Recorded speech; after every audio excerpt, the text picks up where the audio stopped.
Muy buenas tardes a todos. Mi nombre es Javier Parrondo, director de Casa Asia, y es para mí un placer darles a todos la bienvenida a este webcast que organizamos conjuntamente con las fundaciones Consejo España-China, España-Japón y España-Australia, y en esta ocasión en colaboración con la revista Política Exterior. Sobre un tema de enorme actualidad, porque el acuerdo se firmó el pasado día 15 de noviembre en Hanoi, que es el de la Asociación Económica Integral Regional, conocida por sus siglas en inglés RCEP. Y para ello contamos con dos intervinientes de excepción. Por un lado, Alicia García Herrero. Hola Alicia, gracias por acompañarnos hoy desde Asia, y Aurea Moltó. Alicia es investigadora senior asociada del Real Instituto Elcano, economista jefe de Asia-Pacífico en Natixis y Senior Fellow en Bruegel y Research Fellow no residente en el Emerging Market Research Institute de la Universidad de Cornell. Actualmente es profesora en la Universidad de Hong Kong y también profesora visitante en otros centros universitarios. Aurea Moltó es licenciada en Ciencias de la Información por la Universidad Complutense y actualmente dirige la revista Política Exterior y politicaexterior.com. Aurea será la encargada de dinamizar y moderar este encuentro, en el que en un principio contábamos con el exministro Josep Piqué, pero que debido a un cambio de última hora no ha sido posible contar con él, pero inicialmente se planteó solo con Alicia, así que estamos encantados. Tanto José Leandro, secretario general de las Fundaciones Consejo, como yo, como representante de Casa Asia, de contar con ambas para este webcast y que nos aporten más luz sobre un acuerdo de enorme importancia no solo para Asia, sino para el resto del mundo. Y es que la Asociación Económica Integral que se acaba de firmar va sin duda a acelerar algunas tendencias ya existentes en la región. Por encima de todo, va a potenciar el comercio intraasiático y posiblemente otros procesos de integración regional en la zona. Se dice que los principales beneficiarios de esta pandemia han sido precisamente no tanto la globalización, entendida como ese proceso de interacción a nivel mundial, sino los procesos de integración regionales, también la propia Unión Europea, el proceso de construcción comunitaria. Bueno, vemos que también ese patrón se aplica en Asia. Y eso está sucediendo en un continente que es hoy en día el motor de la economía mundial, debido, por un lado, a las mayores tasas de crecimiento, en segundo lugar, al incremento de las clases medias y, por tanto, del consumo y, por último, a su capacidad de innovación. Los países asiáticos también arrastran, no obstante, problemas históricos que han sido un impedimento en ocasiones para su integración económica. También este tema lo analizaremos con Aurea y con Alicia. En cualquier caso, es en este contexto en el que nos movemos. Lo importante es que por vez primera se consigue firmar un acuerdo en el que participan los 10 países de ASEAN con China, Corea del Sur y Japón. Por mi parte, nada más, solo agradecer la confianza que los seguidores de Casa Asia han depositado en nosotros desde el inicio de la pandemia. Hemos hecho un esfuerzo importante por volcar nuestros contenidos online. El incremento, como digo, de seguidores en nuestra página web y redes sociales ha sido enorme, con lo cual eso nos anima a continuar en esta senda, en esta transición digital que hemos iniciado hace unos meses. José Leandro, tienes la palabra, gracias a las Fundaciones Consejo, que vas a introducir brevemente, por estar hoy aquí y por el apoyo que siempre nos habéis dado a Casa Asia. Un saludo a todos. Muchas gracias. Buenas tardes a todos.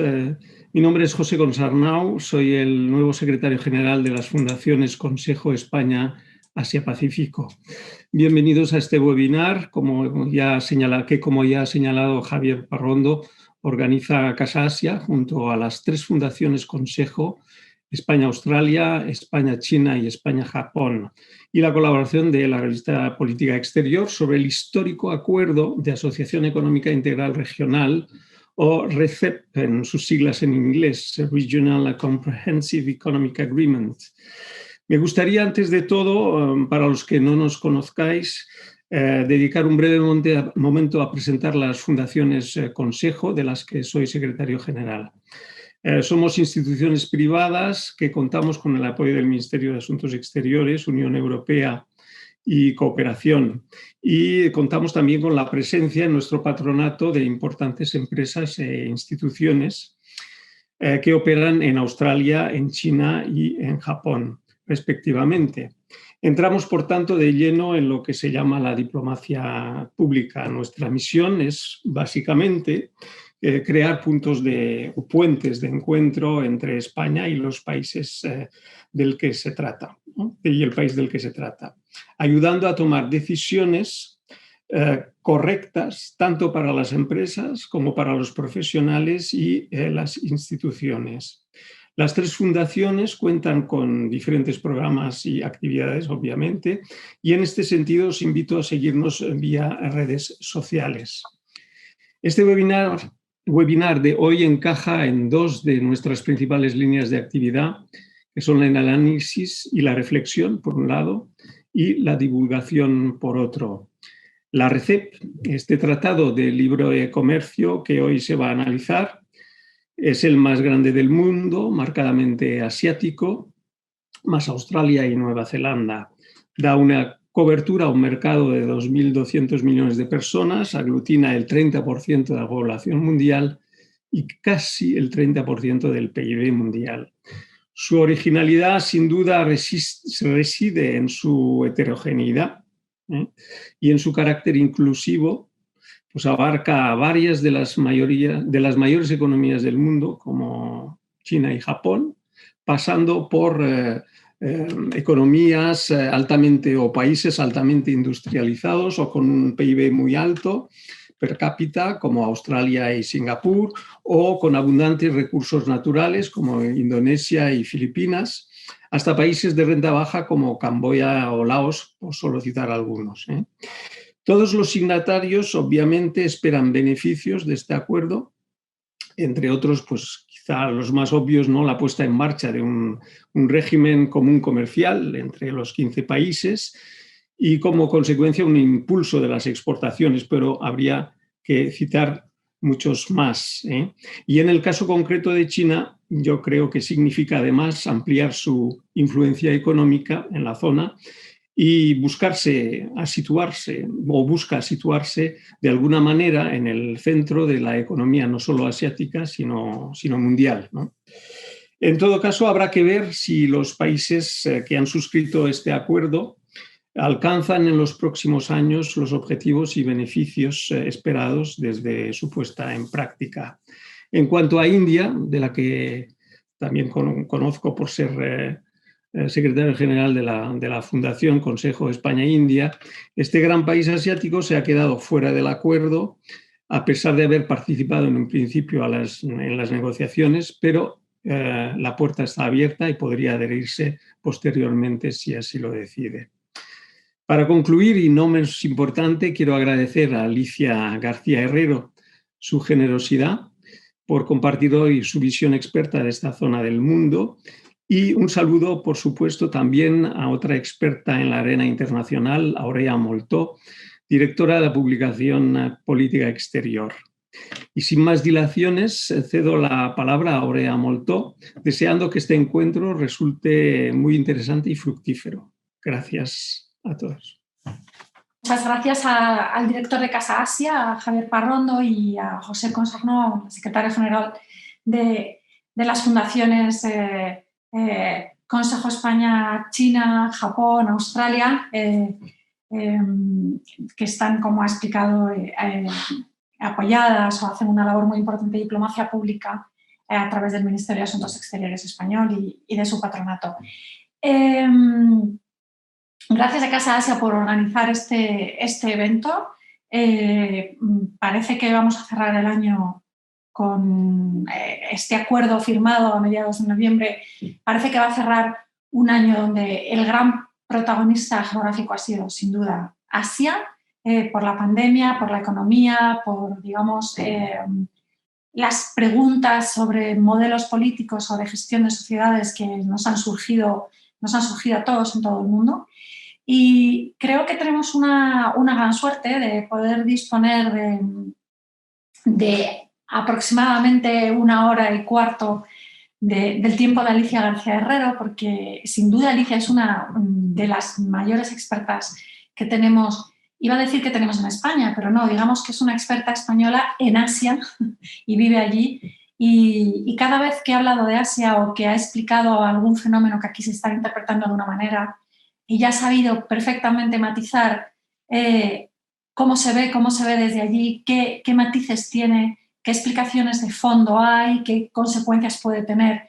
De alguna manera siempre cuestionando, obligándonos a cuestionar un poco el eurocentrismo que tenemos en la interpretación de los acontecimientos globales, ¿no? Y yo creo que no hay mejor persona con la que podemos terminar, en concreto yo misma en este año, analizando este gran acuerdo comercial que se ha firmado. Un acuerdo que además llama la atención porque se ha aprobado en la recta final de un año y de un tiempo caracterizado por el proteccionismo, un año en el que se ha hablado y ha estado en todos los medios de comunicación y en los papers de los expertos y en los discursos de los políticos. Se ha estado replanteando el futuro de las cadenas de producción globales, la globalización misma, y poniendo, digamos, en tela de juicio todo un modelo económico, productivo, industrial, en la última década, que no sabemos hasta qué punto este tratado viene a contradecirlo o a fortalecerlo. Yo a mí es un tratado que me despierta muchísimos interrogantes. Y vamos a tratar de conocer mejor, gracias a Alicia, qué es este acuerdo, cuál es el origen también de este acuerdo y sobre todo sus consecuencias, que no son solo económicas, sino también geopolíticas, que no son solo consecuencias asiáticas, son consecuencias para todo el mundo.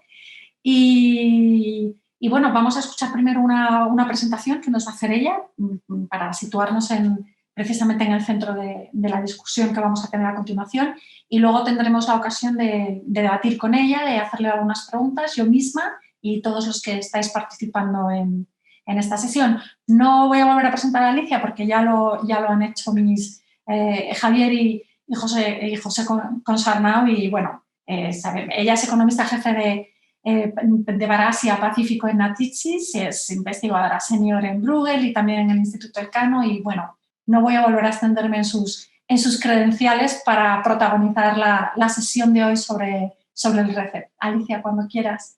Bueno, lo primero, es un placer realmente estar aquí, porque para mí significa muchas cosas. Lo primero,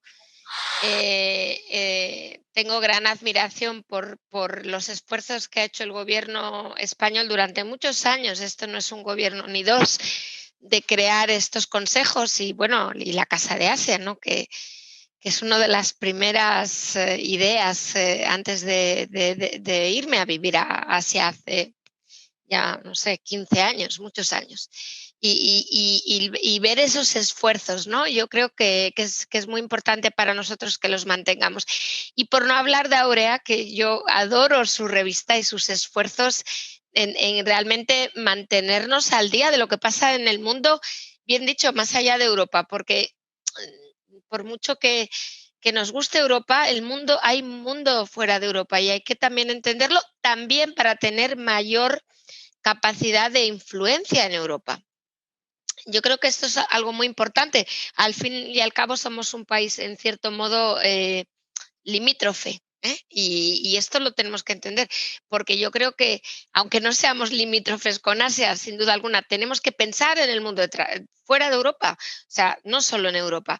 Yo esto hace muchos años que lo digo. Entonces, con ese preámbulo que quería, utilizar la ocasión, voy a mostrar unas poquitas transparencias. Me gusta mucho más conversar que mostrar números y por eso voy a ser muy breve sobre solo unas ideas generales. No quiero dar muchas cifras porque todo el mundo puede entrar en Wikipedia y ver qué es el RCEP. Esto no tiene ningún valor añadido, pero para ponernos todos en conversación para hablar de cosas más interesantes, solo recordar que a priori, y ya volveré a este a priori, esto es enorme. 30% de la población, así se ha anunciado además, 29% del PIB, 27% del comercio global. Suena muy bien, no digo que no sea relevante, no digo que no nos tenga que despertar, Aurea, sin duda, pero no es oro todo lo que reluce. Es decir, detrás de este acuerdo hay mucha indecisión, es un acuerdo de primera generación, es decir, es un acuerdo, muchos países heterogéneos que llegan a algunas reducciones de tarifas ni siquiera completas y encima de manera bastante lenta. Y entonces uno podría decir, bueno, pues nos vamos, hemos acabado. No, porque la importancia geopolítica y geoestratégica que tiene es enorme. ¿Por qué? Porque justamente en ese momento de dudas sobre la globalización, hasta dudas sobre la regionalización, porque lo que costó, digamos, renovar el NAFTA, ¿no? O incluso en Europa, ¿no? Hemos tenido nuestros más y nuestros menos. En ese mundo se ha firmado esto. Es decir, que no es tanto el contenido, sino la señal. Y la señal que da Asia, cierto, empujado por China, porque en Asia hay otro acuerdo, aquí se ve, ¿no? Tenemos, por ejemplo, el TPP, que bueno, es el TPP 11, que lo llamamos CPTPP, que es un poquito complicado, pero va a salir en otras transparencias. Ya aviso de que es como difícil de pronunciar, pero que hay otros acuerdos, pero la cuestión aquí de clave es que este es un verdadero acuerdo regional, porque el TPP, al que empujó la administración Obama, no lo es, porque es América Latina, Asia, tiene una idea del Pacífico. Esto es un acuerdo entre asiáticos. ¿Y qué es lo que yo siento como no asiática? Cuidado. Esto es muy importante, porque aunque tenga agujeros en su profundidad, ¿no?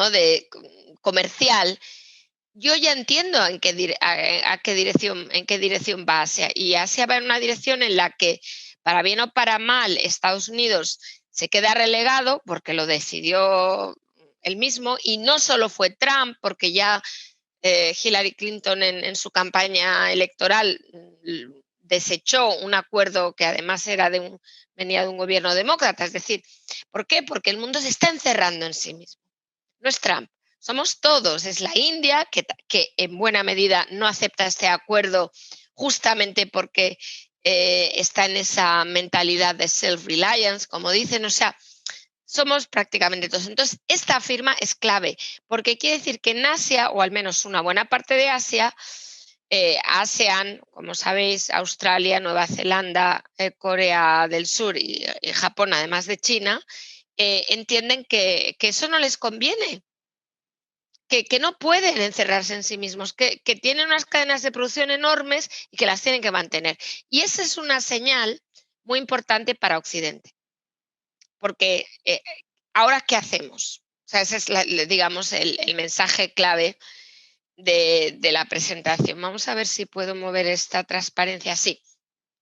Bueno, en ese sentido, y ahora voy a ir un poquito más rápido, es esta sopa, ¿no? Nosotros llamamos plato de espagueti de un montón de acuerdos comerciales que hay en Asia y fuera de Asia, pero yo aquí me quiero centrar, porque es muy importante geopolíticamente, en la diferencia entre el sucesor del TPP que empujó Obama, en buena medida en su pivot a Asia, es decir, para aislar, por eso digo que esto no fue algo que empezó Trump, para aislar al menos comercialmente a China del resto de Asia y de algunos países latinoamericanos, porque ya digo que era el concepto del Pacífico.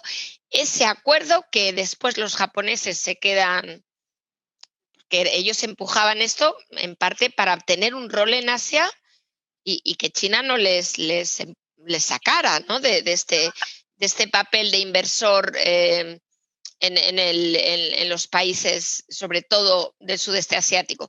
Bien, pues Japón, que empuja esto sin Estados Unidos y lo consigue en el 2018, que es la verdad que impresionante, tiene que ceder en cierto modo al empuje de ASEAN. O sea, China viene no de frente, con ASEAN. ASEAN empuja, es realmente un acuerdo multilateral, regional, RCEP.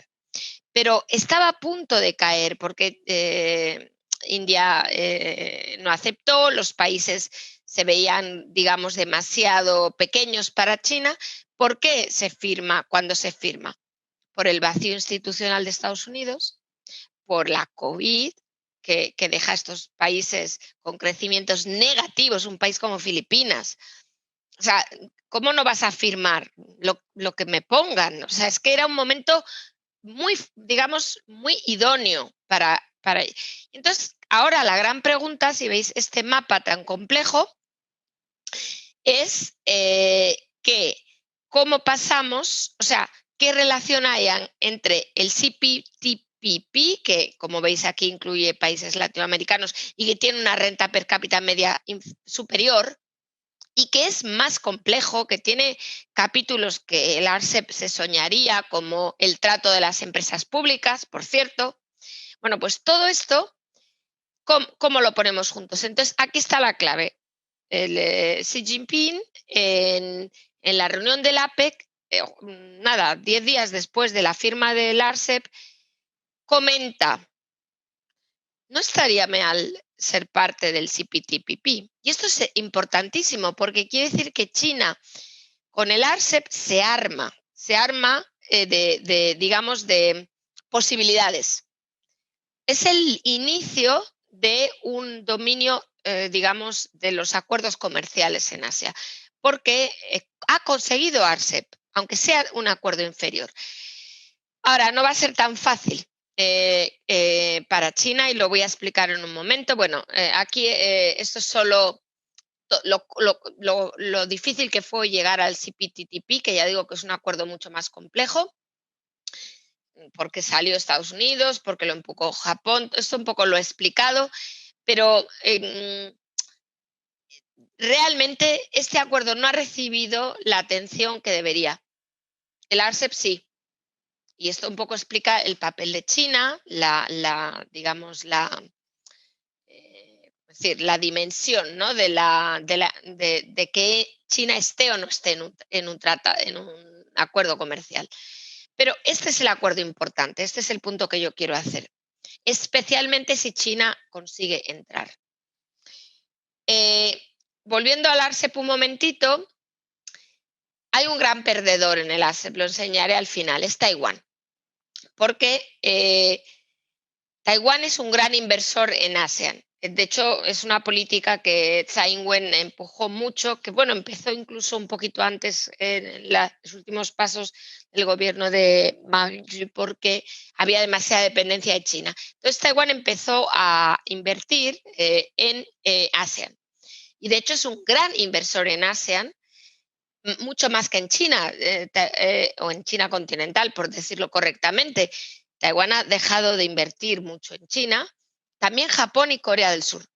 En cambio, invierten más en ASEAN. Eso es una cosa increíble desde hace años. Y yo creo que esto muestra la importancia de este tratado. O sea, es como repartirse, perdonad la expresión, pero ASEAN entre Corea del Sur, Japón y China, para crear cadenas de valor. También China, porque China, sus costes laborales cada vez son más elevados. Necesitan también, digamos, desplazar sus cadenas de valor para algunos bienes, sobre todo intensivos en factor trabajo, que está envejeciendo la población, y si no, los costes laborales se les van a ir aún mucho más elevados. Aquí tenéis, esto es un trabajo ahora muy conocido, que se hizo en su momento. Esto es una actualización de Petrie y Plummer, que ven quiénes son los grandes ganadores. Y este es el punto. No tiene por qué ser tanto China. ¿Por qué? China es un ganador porque la reducción de tarifas que va a afrontar China a la importación es mayor. Entonces va a conseguir importar productos intermedios de ASEAN, digamos, con menos coste. O sea, él mismo se reduce los costes de importación. Pero como Corea y Japón tienen mucha más inversión en esa zona del mundo, son grandes ganadores, porque ya tienen las cadenas de producción. Y en cambio Taiwán, como veis, hay gran perdedor. Y a Australia le da igual. Hay mucha gente que no entiende por qué Australia ha firmado este acuerdo. Yo siempre insisto, es que Australia ya tiene un acuerdo, un área de libre comercio con China. Entonces, o sea, el problema, digamos, ya está. En todo caso, gana, es una opción, ¿no?, de poder tener relaciones comerciales más fuertes con Corea del Sur, con Japón o con Asia. ¿Cómo le afecta a Europa? Me he dado cuenta de que, perdón, voy a decir una cosa más porque es muy importante y la debería haber dicho aquí. ¿Puede China entrar, se le quedaba esta pregunta, en el CPTPP, como el presidente Xi o el chairman Xi ha anunciado? Y es muy sorprendente, pero la respuesta la puede tener México. ¿Y por qué? Porque México tiene una cláusula en su acuerdo comercial con Canadá y con Estados Unidos que la llamamos píldora envenenada, que ya por el nombre, digamos, podemos entender lo que es, que podría, porque además el CPTPP tiene capacidad de veto de sus miembros, podría utilizar, porque si no, digamos, se vería obligado a quizás, y la cláusula lo dice claramente, en 6 meses puede verse obligado a salir del acuerdo comercial con Estados Unidos y México si llega a un acuerdo comercial con países que no son economías de mercado. O sea, que no va a ser tan fácil. Por eso decía yo que no va a ser tan fácil. En resumen y por acabar, ¿cuáles son los mensajes para Europa? Bueno, pues evidentemente, yo creo que esto es obvio, Estados Unidos, pero también Europa se están quedando fuera de los grandes bloques comerciales en Asia. Es que ya no solo es el RCEP, es que es el CPTPP. Tenemos acuerdos en Europa obviamente con economías asiáticas, con Japón, con Corea, con Singapur, con Vietnam, pero no es lo mismo que tener un gran acuerdo comercial de este calado. Yo creo que Europa tiene que ser más ambiciosa en Asia, porque es la región más grande del mundo, la que más va a crecer, la que tiene más población y la más dinámica. Es que no, tampoco podemos darle más vueltas. ¿Cómo? La idea del multilateralismo yo la llamo opción romántica. Con eso creo que queda dicho. No podemos seguir pensando que porque llega Biden todo va a volver a... Porque es que ya no era así ni en la administración Obama, que planteó un TPP sin nosotros, los europeos. Es que no nos acordamos de esto. Ya el mundo no era multilateral cuando Obama plantea esta opción. Entonces no lo va a ser tampoco ahora. Entonces, esa opción romántica está bien, podemos seguir empujando la reforma de la OMC, pero no nos va a resolver el problema del acceso a Asia. Entonces, hay 2 opciones. O intentamos, con o sin Estados Unidos, entrar en el TPP, hay un error, o yo creo que mejor para Europa, porque tenemos un mercado de suficiente tamaño, negociamos con ASEAN y yo diría posiblemente con la India, que se queda fuera y que acabamos de hecho acabar un seminario con Bruegel, con un think tank indio, justo sobre este tema, Europa-India. Yo creo que India entiende que se está quedando fuera y Europa tiene esa gran oportunidad porque Europa es mucho más neutral que Estados Unidos para la India. Y entonces yo creo que es un momento, tuvimos negociaciones en 2015, 2005, las tenemos que retomar con urgencia. Y el ASEAN es realmente mucho más complicado por el número de países y porque acaban de firmar RCEP. O sea, para mí el orden es la India y después ASEAN. Más que nada porque veo ASEAN más complicado. Bueno, con esto acabo y bueno, espero, ahora sé que hay muchas más preguntas. Esto ha sido lo fácil, contar lo que quería contar, pero ahora a ver si puedo contestar a las preguntas. Muchísimas gracias, Alicia. No ha sido lo fácil explicarlo, además has explicado realmente lo que hay detrás y los ganadores, los perdedores, las otras iniciativas comerciales que hay. Y ahora empieza, no es que empiece lo difícil, yo creo que ahora vamos a empezar lo divertido, que es vamos a empezar a hablar.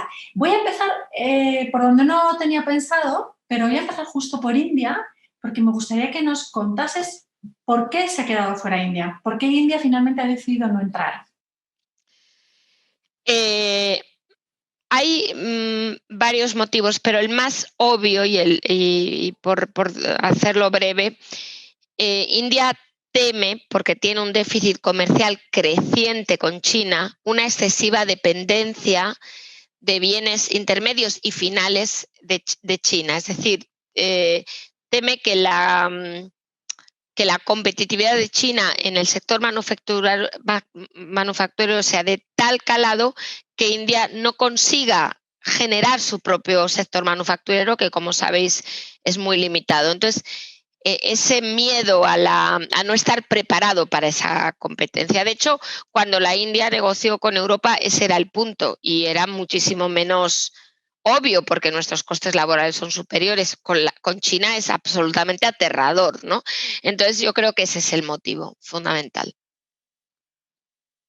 Y entonces esto también me lleva a preguntarme cuáles son los riesgos o los peligros de un acuerdo que integra países, como tú has señalado, tan desiguales, como ha explicado también muy bien José Consarnao, a países que son pues algunos de las economías más desarrolladas del mundo, tecnológicamente, industrialmente, etcétera, con otros países realmente pequeños y mucho más atrasados. Entonces, ¿cuáles son los riesgos de un acuerdo en donde hay un desequilibrio tan grande entre sus miembros y al mismo tiempo cuando entre algunos de sus miembros hay, por una parte, rivalidades seculares y tensiones políticas muy altas, ¿no? Es el caso de China con Japón, de Japón con Corea y ahora, por ejemplo, lo estamos viendo de China con Australia. Es decir, solo el comercio puede funcionar solo al margen de las tensiones.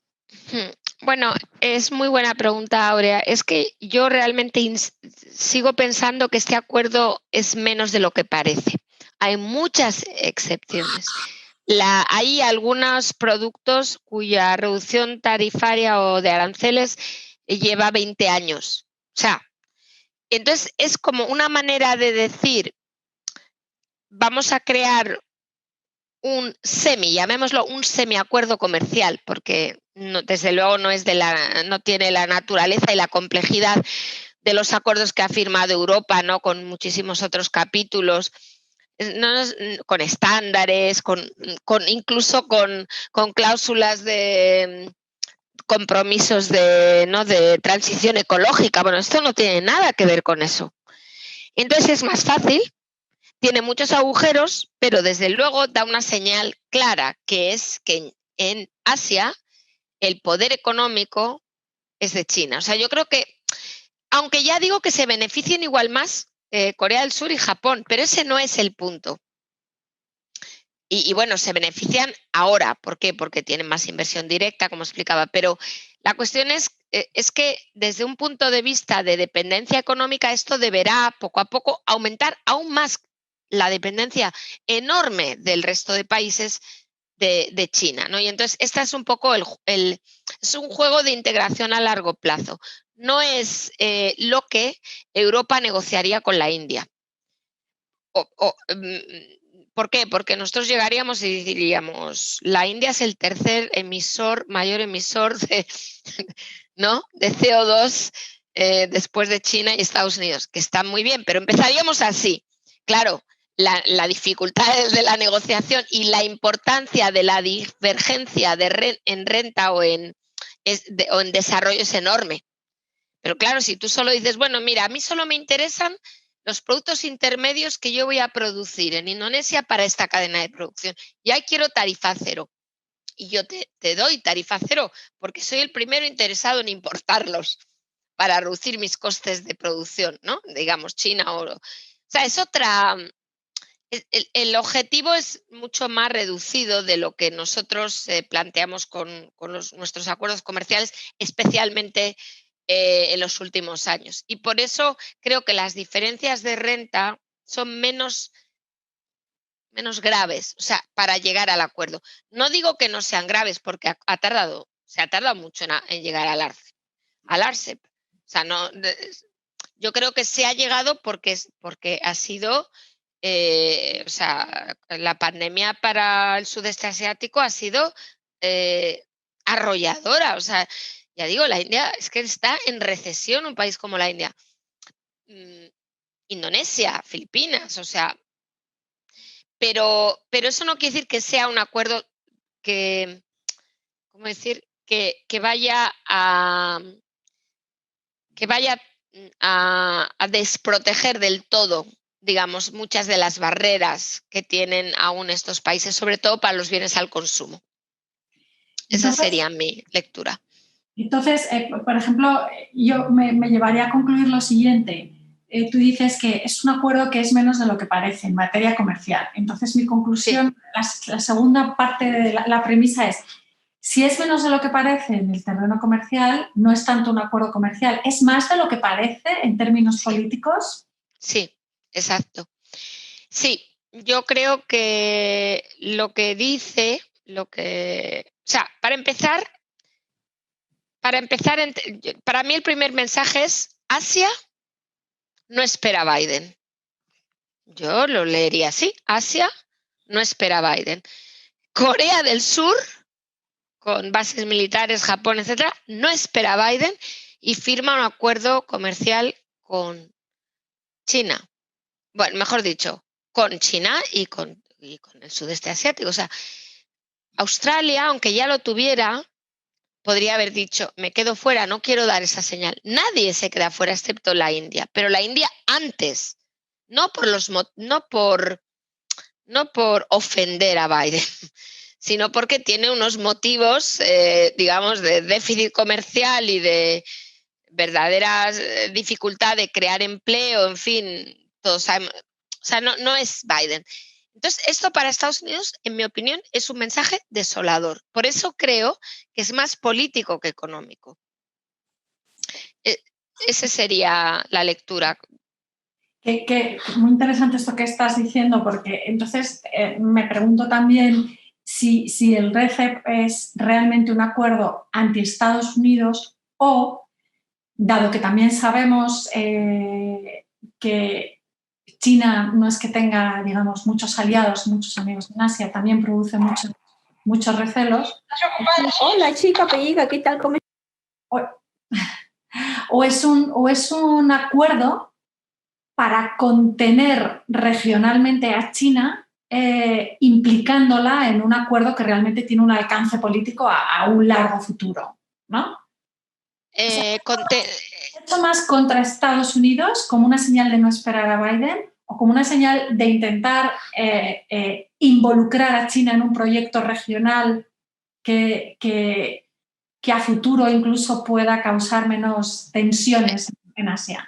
Necesito, Aurea, muy buena pregunta, pero me falta una información. Cuando dices lo segundo, intentar que China, ¿intentar quién? Pues sus vecinos asiáticos. Sus vecinos. Vale. O sea, ¿por qué la actual situación, por ejemplo, Japón, Australia, sí. incluso van adelante con un acuerdo de este tipo con China, ¿no? Porque ¿es China el ganador político de este acuerdo? Sí, político sin duda alguna. Yo creo que Japón pierde políticamente con este acuerdo. Gana económicamente, pero digamos que has visto ya la cantidad de países que están en el CPTPP, es decir, hay una ganancia, pero no es infinita. Yo creo que Corea y Japón pierden con este acuerdo, pierden credibilidad frente a Estados Unidos, sin duda alguna. pero China es su mayor socio comercial. Entonces, dado que además cuando se llega a este acuerdo, hay que recordar, es muy importante esto, Estados Unidos está en su segunda ola y China anuncia un crecimiento del 4% en el tercer trimestre, cerrando el año con 2% y prometiendo un 8% para el año que viene. Claro, es que cualquiera no lo firma. O sea, realmente China, hay dos cosas. China es en ese momento la ganadora económica de la pandemia y además en ese preciso momento también la inversión directa. En el 2020 la inversión directa hacia China aumenta brutalmente, que iba en descenso. ¿Por qué? Porque el mundo dice, bueno, el único sitio que va a crecer es China. Y entonces eso da una capacidad de negociación a China que no había tenido hasta la fecha, porque el RCEP no se ha cerrado antes solo por la India, no se ha cerrado antes porque era complejo, geopolíticamente hablando, o sea que yo diría que no es tanto para integrar a China, que ya está suficientemente integrada, porque es el centro de la cadena de producción en Asia, sino mi opinión personal es para dar una agradable bienvenida al nuevo presidente de Estados Unidos. Si es que, por cierto, se pudiera confirmar a la fecha del anuncio del RCEP quién era, que esa es otra. O sea, claro, es arrollador. O sea, es una idea arrolladora. Y además, insisto con esto, 2 semanas después, Xi Jinping, no digo se permite, porque claro que se lo puede permitir, pero lo digo con retintín, ¿no? O sea, llega a decir que él, y desde luego no Biden, podría entrar en el acuerdo que Estados Unidos había diseñado para la región. Es como decirle, y fíjate qué tontería hiciste en su día de diseñar algo, dejarlo preparado, los japoneses lo han seguido y yo ahora entro.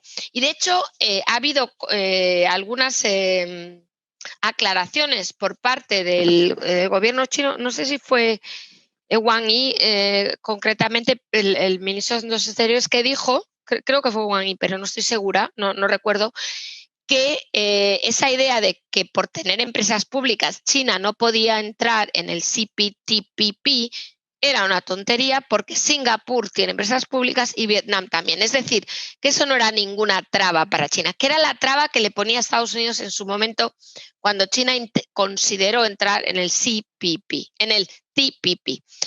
¿Qué quiere decir esto? Usted creó el acuerdo y yo ahora entro antes de que usted ni siquiera llegue al poder, si quiero. O sea, es muy, muy agresiva la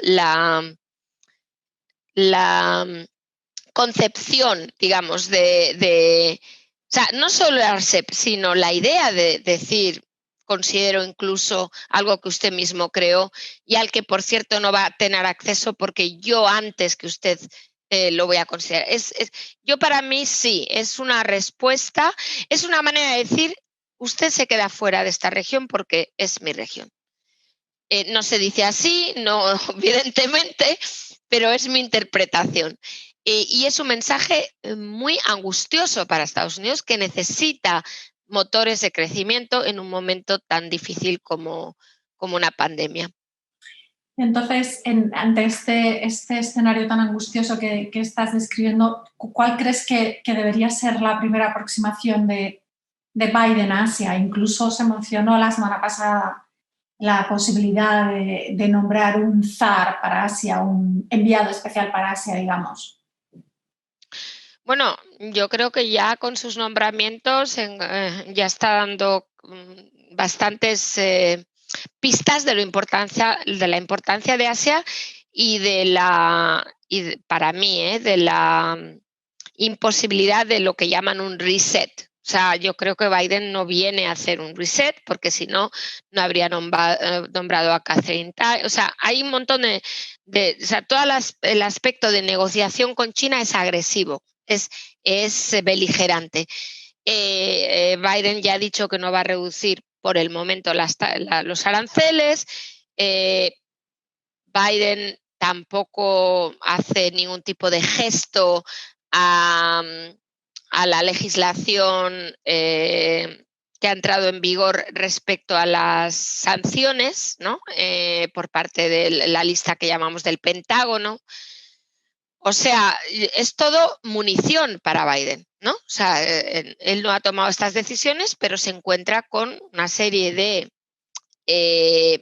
posibilidades de trueque en su negociación con China, ¿no? Y esto es algo que lógicamente no va a rechazar. Y yo creo que esta reacción, que yo considero no agresiva, porque es inteligente y no tan obvia, pero de firmar el RCEP, incluso de decir, ¿por qué no considerar el acuerdo que usted, por cierto, diseñó? A Biden no le pasa desapercibido. O sea, que aunque es bueno en cuanto a la imagen de China, por otro lado puede acelerar la decisión por parte de Biden de ser mucho más, digamos, de no echarse atrás, ¿no? en lo que es la competencia estratégica entre China y Estados Unidos. O sea, yo diría que ha estado muy bien, lo diría así de simple, con palabras así de lo más simples, pero espero que ilustrativas. Ha estado muy bien lo del RCEP, pero va a tener un precio. ¿Y crees, porque se ve.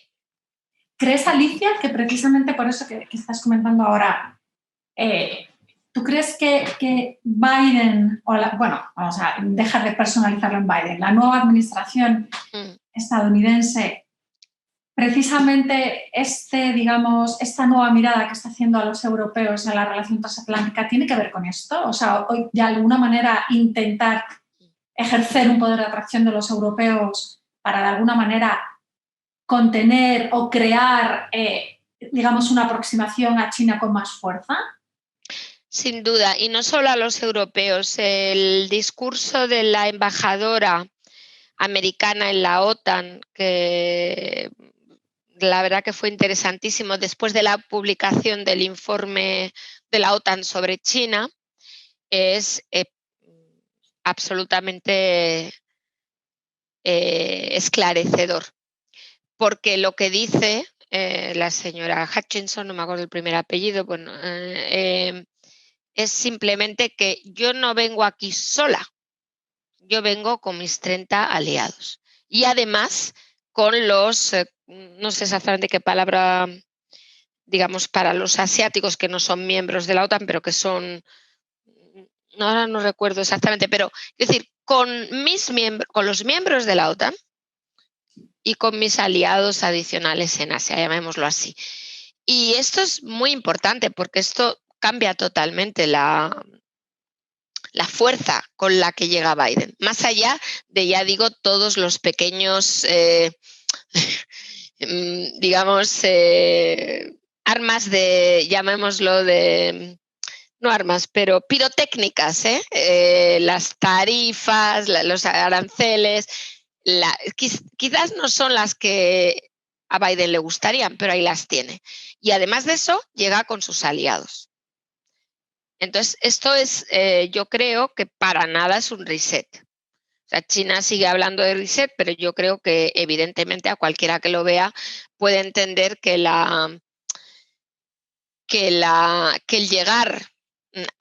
Después hay que ver si los aliados realmente responden como la administración Biden quiere que respondan. Pero desde luego lo que queda claro es que ellos quieren aliados, que Estados Unidos quiere ir con los aliados, cosa que no era el caso antes. Eso que quería preguntarte ahora, ¿no? Sí. Porque irá con los aliados si los aliados quieren ir, porque ya llevamos un tiempo en Europa, sobre todo también el último año, en el que se está hablando claramente, lo ha hecho el alto representante definiendo a China de una manera muy clara y explicando pues, que hay que buscar una manera propia y hay que buscar una relación que de verdad responda a los intereses de la Unión Europea con China y ya advirtiendo de la posible seducción de los europeos ante un presidente que claramente consideran más afín como en Estados Unidos. Pero llegados a este punto, ¿cuáles deberían ser las bases de esa política europea hacia China? Que por una parte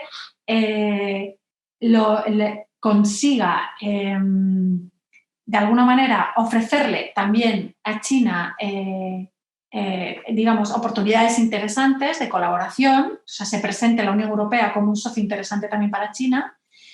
Y, por otro lado, también, de alguna manera, mantenga la distancia y la colaboración con Estados Unidos en áreas en las que es fundamental que vayan juntos. Una de ellas, pues, probablemente sea en todo el tema tecnológico también, ¿no? Entonces, ¿cuál es realmente, tú cómo crees que Europa, qué principios debería tener esta política europea hacia China? ¿De qué consideraciones debería partir?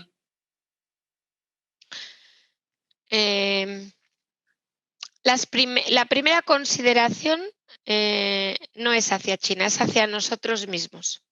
Y lo que quiero decir es que nosotros no podemos mirar a China desde desde una posición de debilidad, ni nosotros ni nadie. Entonces, lo primero que hay que tener es un mercado único fuerte, unos avances, un empuje esto sé que es muy controvertido, pero yo lo creo realmente y por lo tanto lo voy a decir, a una independencia tecnológica, que no quiere decir que tengas que producir o sea, que tengas que tener completa independencia, sino que al menos en las tecnologías clave tú puedas, aunque sea a otro nivel, pero si llegara quizás a un mayor coste, no, poco importa, pero desde luego que no seas dependiente ni de China ni de Estados Unidos para un mínimo número de aspectos tecnológicos absolutamente cruciales. Si tú no llegas con eso en el bolsillo, no, es muy difícil la negociación. Es muy difícil la negociación. Y aún con eso en el bolsillo, todavía tienes que entender que es un mercado que cada vez será mayor que el tuyo, más dinámico, es decir, que todavía hay un montón de otros problemas, mucho más cerrado que el tuyo.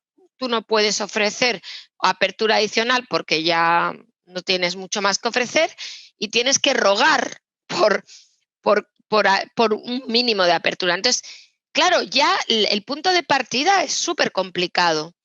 Por lo menos no puedes ir, como diríamos así, con un lenguaje fácil, vendido. No puedes ir vendido a una complejidad como la de China. No puedes, porque es todos a una. O sea, es que tú ni siquiera hablas con un sector o... No. O sea, hablas con el conjunto, con los intereses alineados que tú no tienes ni dentro de tu país, ni dentro de Europa. Entonces, evidentemente, no puedes negociar. Es que es así y no echo la culpa a China, porque realmente no es culpa, es un modelo económico que permite hacer eso, tiene otros problemas, pero nosotros no lo podemos hacer. Entonces, al menos no podemos ser dependientes tecnológicamente. Yo esto es algo que espero que los europeos entiendan, porque simplemente crea un cuello de botella en el que todo lo demás ya es innegociable.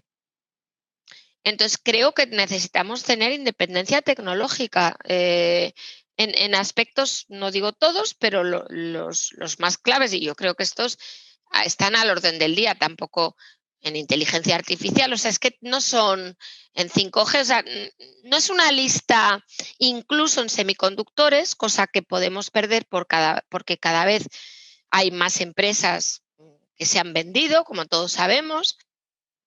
Y entonces, en vez de venderlas, deberíamos de aumentarlas. Y si me apuras, comprarlas en vez de venderlas.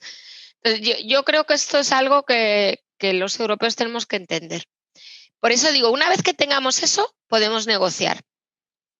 Pero no podemos y mucho menos negociar de manera bilateral, cada país por su cuenta. Bueno, eso ya es absolutamente imposible de sacar algo en claro de todo eso. Pero eso se está aprendiendo ahora. Eso cada vez es menos evidente respecto a lo que era en el pasado. Ya. Había una pregunta que prácticamente es esta, ¿no? Que dice, China está intentando conseguir autonomía industrial y tecnológica, al igual que Estados Unidos. ¿Qué debe hacer la Unión Europea? Y es lo que tú nos acabas de responder ahora. Garantizarse la máxima independencia tecnológica posible también. Sí. Luego también preguntan, ¿debe cooperar la Unión Europea con China en esta materia? En la independencia tecnológica no podemos cooperar. No, es que, a ver, siento ser así de clara, pero es que si quieres ser independiente tecnológicamente, puedes cooperar, pero no hasta el punto de depender. Es que es muy diferente cooperar y absorber, o es decir, aceptar, adoptar tecnología. China adopta, pero no depende, o al menos intenta no depender, ¿no? O sea, de ahí sus planes de avance tecnológico, ¿no? De todos los. Quiero añadir una cosa. 2 motivos por los que creo que Europa tiene que ser más. Claro que no hay una independencia tecnológica al 100%. Creo que esto, excepto por Estados Unidos, ni siquiera China hoy por hoy la tiene, especialmente en el sector de los semiconductores. Pero ¿por qué digo que es importante tenerla? Porque nosotros, europeos, pensamos que no hace falta ser una potencia industrial y desde luego no tecnológica para seguir siendo. Esto, hay hasta libros escritos, yo realmente es que no estoy de acuerdo con esto. Para seguir siendo una potencia, lo que llamamos el standard setter. Bueno, y que además podemos desarrollar nuestro sector servicios. Yo aquí tengo 2 comentarios. Uno, no creo que nadie pueda seguir siendo el standard setter si no produce. Porque ¿cómo va? Hablemos de la inteligencia artificial. ¿Realmente pensamos que vamos a ser nosotros los que impongamos estándares de algo en lo que no somos líderes? Es muy difícil.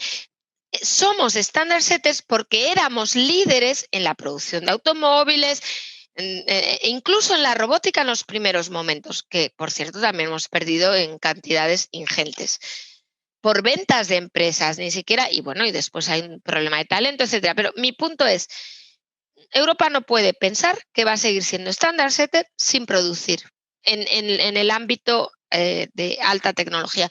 Y otra cosa muy importante, los servicios de mayor valor añadido son los servicios industriales. Es decir, hoy por hoy un coche, y cada vez más, tiene un componente de servicios cada vez más superior. Pero si tú no produces el coche, pues me temo que tampoco podrás producir los servicios relacionados con ese coche, porque están altamente integrados.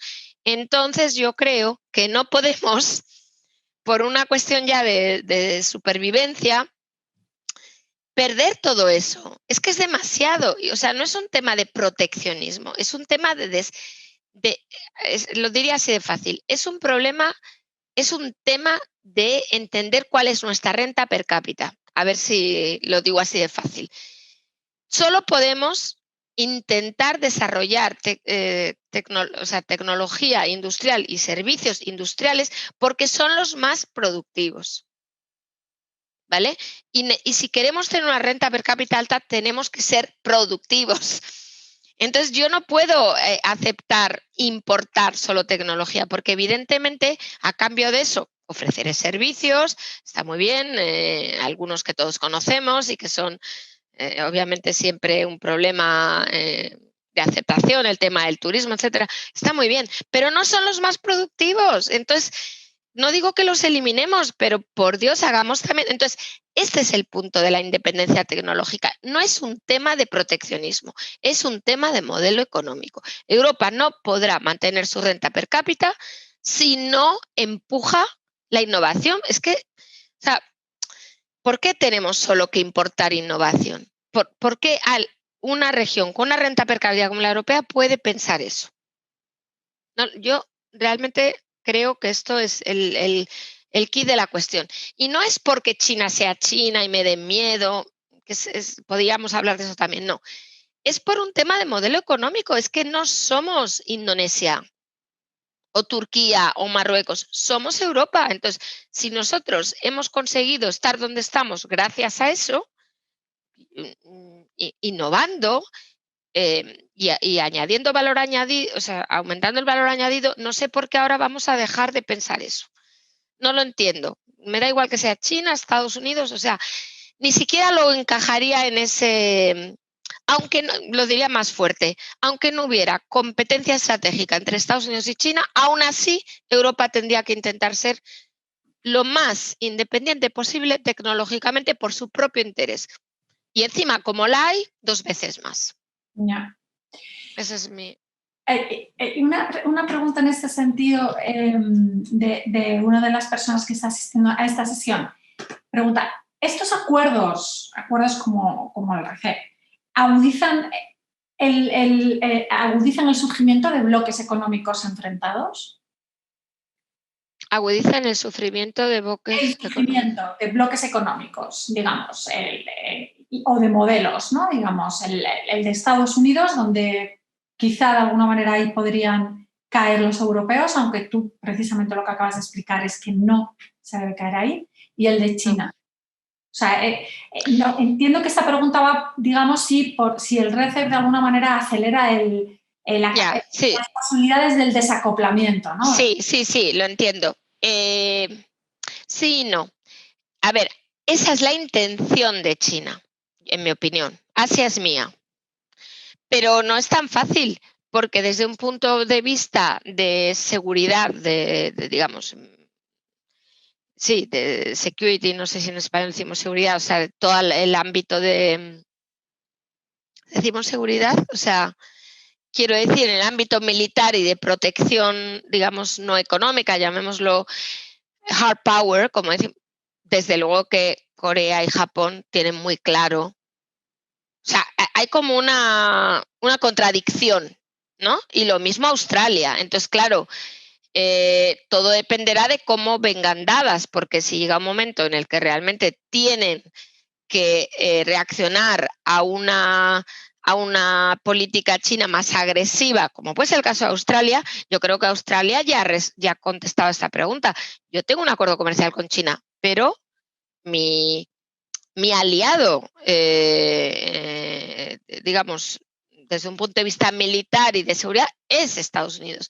Entonces, no es tan fácil que el ASEP dé un vuelco a eso, pero para ASEAN puede que sí. Y ASEAN es súper importante, es un bloque económico gigantesco, que yo me gusta decir esto en España porque yo creo que a veces, no digo que no se sepa, pero no se le da la importancia que yo creo que tiene, y el ASEAN, cuidado que ahí sí que hay mucha menos, no digo dependencia militar, pero es mucho menos obvia, ¿no?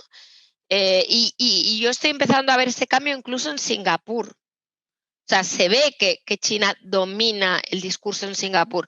Y claro, Singapur al fin y al cabo, pues si lo domina en Singapur, pues imaginémonos Indonesia, Malasia. O sea, ahí sí que yo creo que en ese sentido a la pregunta sí, pero no toda Asia, no Japón, no Australia, no Corea, en mi opinión. Sí, otra pregunta que llega por el chat. ¿El RCEP es también un paso para que China extienda su influencia social, cultural y no solo económica? Yo creo que la ruta de la seda, que nos hemos olvidado, porque claro, o sea, en cierto modo es que hay quien me ha preguntado, bueno, el RCEP, me cuesta decirlo así, pero es así, claro, el RCEP es la nueva ruta de la seda. Y yo nunca había caído en esta idea, porque claro, o sea, no. Y de hecho creo que desde un punto de vista de soft power, cultural, etcétera, la ruta de la seda sigue siendo más importante. Porque ya digo que el RCEP es muy básico, llamémoslo muy básico en su concepción, pero cuidado, que no se eliminan. Es decir, aunque China en el quinto pleno que da paso a las grandes líneas de su 14º plan quinquenal, apenas menciona la ruta de la seda. Yo creo que no la menciona porque mencionarla no sirve, es decir, crea solo animosidad. Eso no quiere decir que no exista. Es verdad que los datos de préstamos, de inversión, también no es solo inversión, sino que son préstamos de China en los países de la ruta de la seda, se han desacelerado mucho. Pero esto es normal, porque China tiene que invertir dentro de China para reducir el impacto de la pandemia, incluso antes ya de la guerra comercial. Pero eso no quiere decir que no sea importante, simplemente que por el momento, no digo no hay fondos, pero no. O sea, nos hemos ido a desayunar. O sea, tengo otras cosas que hacer. Pero eso no quiere decir que China no tenga un plan, obviamente, como cualquier hegemón de controlar su vecindad, ¿no? Esto es una cosa que los europeos deberíamos recordar, que no podemos no pensar en los países que nos rodean. Y China eso lo tiene clarísimo y lógicamente. O sea que en cierto modo se refuerza a la pregunta, pero no es a través del RCEP, sino más bien yo diría que de manera más general con todo lo que es soft power y también en cierta medida ruta de la seda. Ya. ¿Y qué lectura tú crees que debería hacer la Unión Europea o incluso América Latina, pero más claro en la Unión Europea, porque a fin de cuentas la Unión Europea es también un acuerdo comercial regional europeo, ¿no? ¿Qué lectura debería hacer la Unión Europea de este acuerdo regional en Asia que tiene, de hecho, digamos, unas implicaciones geopolíticas poderosas? Y luego, eso, por otra parte, también América Latina desde una posición completamente distinta, donde la integración no avanza ni de ninguna manera, ¿no? Bueno, lo primero, Europa con su alto comisario ha reaccionado al RCEP, que es bastante interesante porque, digamos, si yo lo veo como algo bastante, ¿no?, un colador, o sea, que tampoco es para tanto desde el punto de vista económico, ¿por qué reacciona el alto comisario y no, pues, el comisario de comercio, por decir algo? Justamente porque el contenido de este acuerdo es geopolítico. O sea, Europa ya lo ha entendido y esto me parece muy bien, porque no hemos tardado mucho, porque Europa cada vez más, con esta comisión sin duda, tiene lecturas geopolíticas de las cosas que ocurren en el mundo, cosa que no era el caso anteriormente. Y esta reacción rápida lo muestra. Eso por un lado. Entonces, lo que pasa es que ahora hay que hacer algo. O sea, ahora hay que empezar a negociar, retomar negociaciones con la India, hablar con el ASEAN, ya tenemos a Vietnam y a Singapur, busquémoslos como aliados y intentemos negociar con el ASEAN en su conjunto. O sea, reaccionemos rápido. Claro, estamos todavía empantanados con el Brexit. Es que realmente si uno piensa el tiempo que hemos perdido con esto, pues es grave, ¿no?, dada la velocidad a la que se mueve el mundo. Pero bueno, dicho eso, América Latina yo creo que aquí es para mí descorazonador. Es descorazonador ver cómo una región con tanto potencial, por un lado, es muy dependiente de China, es que todavía lo es, con un comercio bilateral muy descompensado, desde la caída de los precios de las materias primas, mucho más aún. Por otro lado, en zona de influencia de Estados Unidos, pues, o sea, es desalentador. Y encima, al menos para el Mercosur, sin acabar de cerrar acuerdos, digamos, que llevan negociándose 20 años. O sea, es muy dramático, por no hablar incluso, obviamente, bueno, yo me acuerdo, era muchísimo más joven, sin duda alguna, del famoso ALCA, era en ese momento economista en el FMI, cuando se hablaba de una zona, ¿no? Un acuerdo de libre comercio empujado por Brasil, nada más y menos. ¿Qué ha quedado de todo eso, no? O sea, y como respuesta al NAFTA. El NAFTA se produjo y el ALCA se... Entonces, yo creo que... no, a ver, lo de Europa, digamos, es preocupante, pero lo de América Latina es 1000 veces más. Porque yo creo que en Europa tenemos los mimbres, tenemos que entender, o sea, tenemos que entender que tenemos que volver a nuestros orígenes. Somos una potencia industrial, lo tenemos que seguir siendo, sin despreciar los servicios, pero digamos en ese valor añadido. Y yo creo que si Europa entiende eso, aún tiene el capital humano y las posibilidades y los recursos de conseguir esta, llamémoslo, autonomía estratégica, al menos económica. Otra parte es la seguridad. Pero América Latina, a ver, no quiero, como decir, no soy nadie para... O sea, me encantaría que estuvieran en otra situación, pero realmente yo diría que, si no urgente, ya inmediato reaccionar para esa región, ¿no? Y mucho me temo que va a ser cada vez más difícil, ¿no? Porque la situación económica es desastrosa.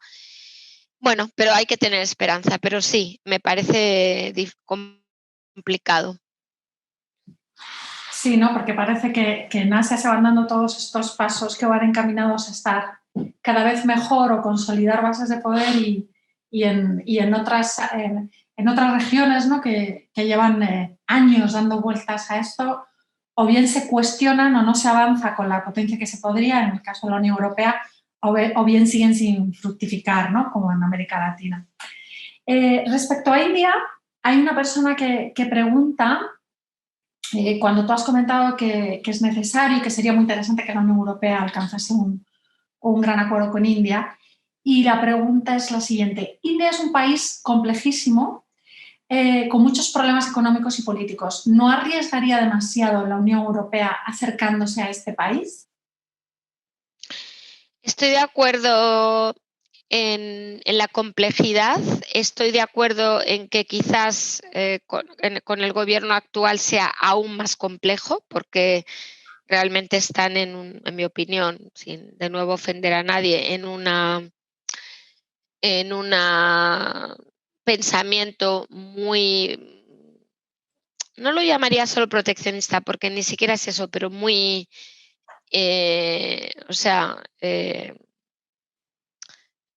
¿cómo decir?, encapsulado en ellos mismos, lo llamaría más así, ¿no? O sea, y claro, es difícil, pero es que no tenemos muchas más opciones. O sea, nosotros tomamos este riesgo, nosotros, Clinton, porque nosotros le seguimos con China, ¿no? O sea, fue realmente lo que pasó. China no abrió sus mercados como esperábamos, nadie dice que...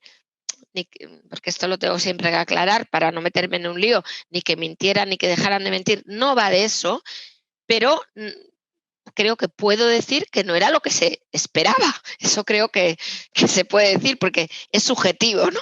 Entonces, no fue lo que se esperaba. No fue el Eldorado y en buena medida porque es un mercado que no se abrió del todo, de hecho se abrió de manera bastante limitada. Entonces, claro que podemos volver a replicar ese error, pero es que me parece mucho más grave no tener una segunda oportunidad. En cierto modo, para una región como Europa que es que se está despoblando, o sea, entendamos dónde estamos. Somos un continente en declive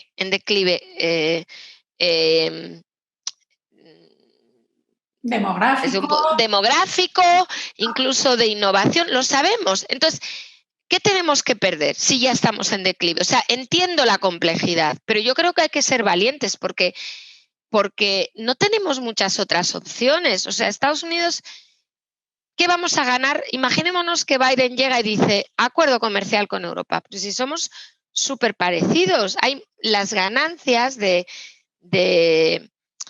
digamos, integrarnos más con Estados Unidos son pequeñas porque es ya nuestro primer socio comercial. En cambio, si la India consigue, por los motivos que sean, urbanizarse, crear una clase media y se abre, no hablo del todo, pero un 20% más que China, que tampoco es mucho pedir, porque ya digo que sigue en muchos sectores aún muy cerrada, pues eso que tenemos, o sea, entiendo que esto simplifica mucho las cosas, pero mi punto es que yo creo que en Europa somos demasiado conservadores ante la complejidad de... esto es cierto con África, que la tenemos ahí mismo. O sea, China ha sido mucho más agresiva en África que nosotros. Y entonces yo creo que la lección a extraer es no podemos no podemos ser tan conservadores, porque si fuéramos los únicos en el planeta Tierra, sí, pero es que no lo somos. Y por tanto, creo que si ha habido ¿no? Las estrellas se han alineado para que la India quede fuera del RCEP y tenga menos pretensiones de las que habría tenido de otra manera y se encuentre, digamos, en cierto modo algo aislada, seguramente que es así, creo que es un momento muy apropiado para que Europa al menos considere una posible alianza comercial, de inversión, de cadenas de producción, que no será perfecto y que el gobierno entiendo que es complicado, bien, pero es que tampoco es fácil con China y hemos invertido grandes cantidades, ¿no? Especialmente en el sector del automóvil y ahora va a resultar que hasta eso está en riesgo porque realmente con la transición a vehículos eléctricos no estamos bien emplazados en China. O sea, que hay empresas que han ganado dinero, sí, que ninguna va a ganar dinero en la India. Esto siempre, sobre todo, he de decir, muchas veces cuando tengo este tipo de eventos en Alemania, siempre me dicen esto, que en la India sí, imposible ganar dinero, que en la India... No sé, pero es que en China para muchos también, cuidado, ellos lo han ganado porque eran complementarios en el momento en el que exportaron a China.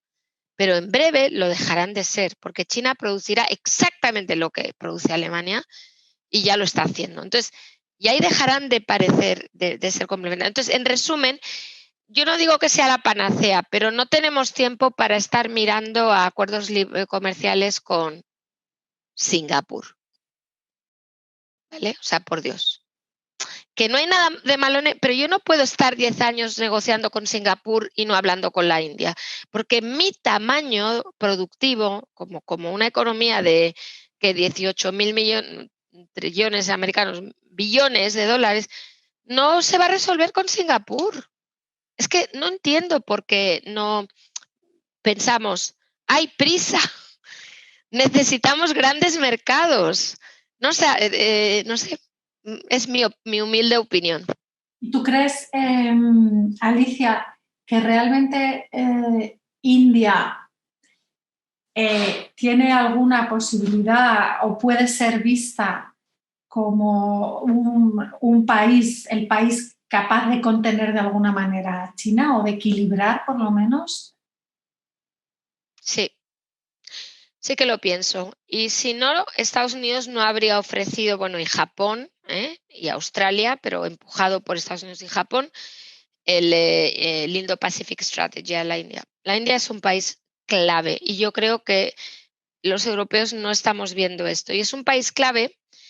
Hoy en ese seminario había una transparencia que es de mi época del BBVA, o sea que tiene más años ya, que hicimos en el 2015.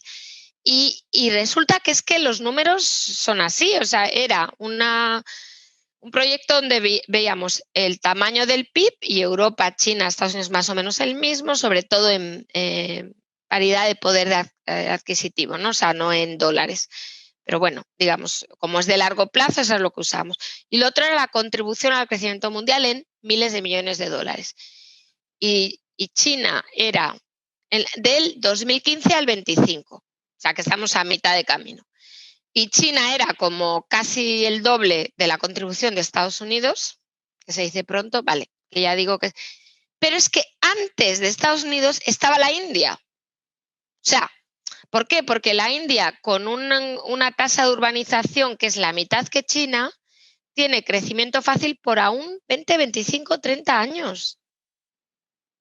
O sea, otra cosa es que, digamos, que se vaya todo al garete, con perdón, pues por un motivo de liderazgo, un motivo, pues no sé, una guerra civil, digo cosas que no digo que vayan a pasar. Claro que puede pasar, pero bueno, es que nos puede pasar a nosotros también. O sea, quiero decir que de manera fácil y simple, la India, si no le va muy mal, si no hay un problema gigantesco, debería de crecer un 5%, pero así sin hacer nada, un 5% al año en los próximos 20, 25 años. Y cuidado que China no. Eso se nos olvida, porque China tiene ya una tasa de urbanización que pronto llegará al 60%. Sí, tiene digamos, la renta disponible, ya $10.000, que la India no tiene. Sí, pero también tiene las empresas y también tiene, y no tienen ninguna intención, por cierto, de regalar el mercado. Las importaciones, el último dato, las exportaciones crecen un 23% con el mundo destrozado, que uno se pregunta dónde exportan. Y las importaciones de una China que sale en todos los titulares de los periódicos del mundo como la gran ganadora que crece sin parar, crece un 4%. Yo como economista me pregunto cómo puede ser eso así. Pero la respuesta es fácil. ¿Por qué? Con la enorme integración vertical que tienen, prácticamente ya producen de todo. ¿Qué tienen que importar? Materias primas, algunos productos agrícolas y para de contar, y semiconductores, que son el primer rubro de importación de China, más que el petróleo. Ya. O sea, que ahí vemos dónde está. Bien. Pero, ¿qué quiero decir con esto?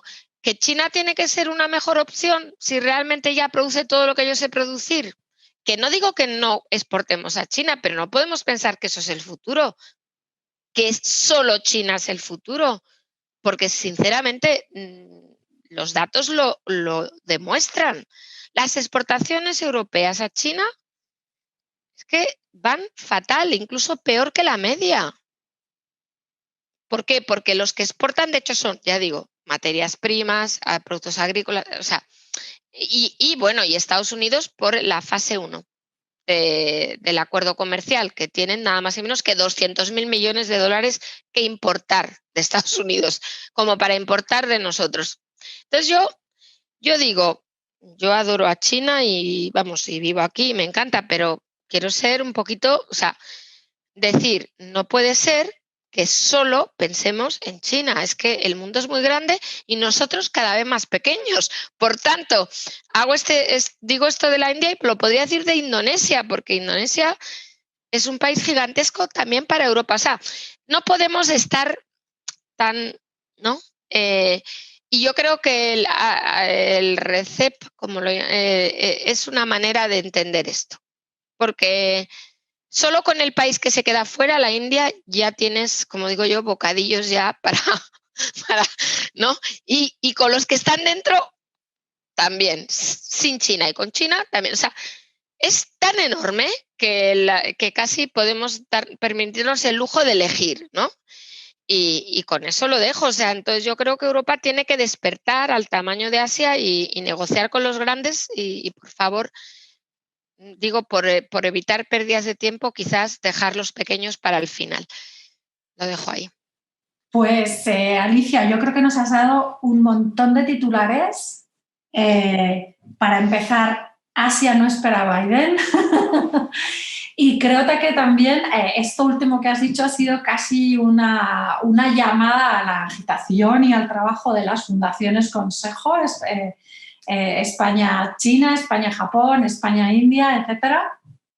Muchísimas gracias, hemos aprendido un montón. Yo me quedo también con muchas preguntas.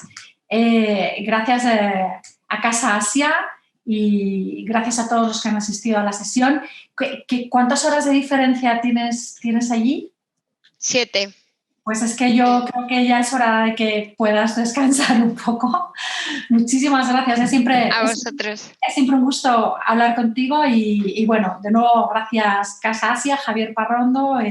Muchísimas gracias, José Arnau, el el secretario general de las fundaciones dedicadas a Asia.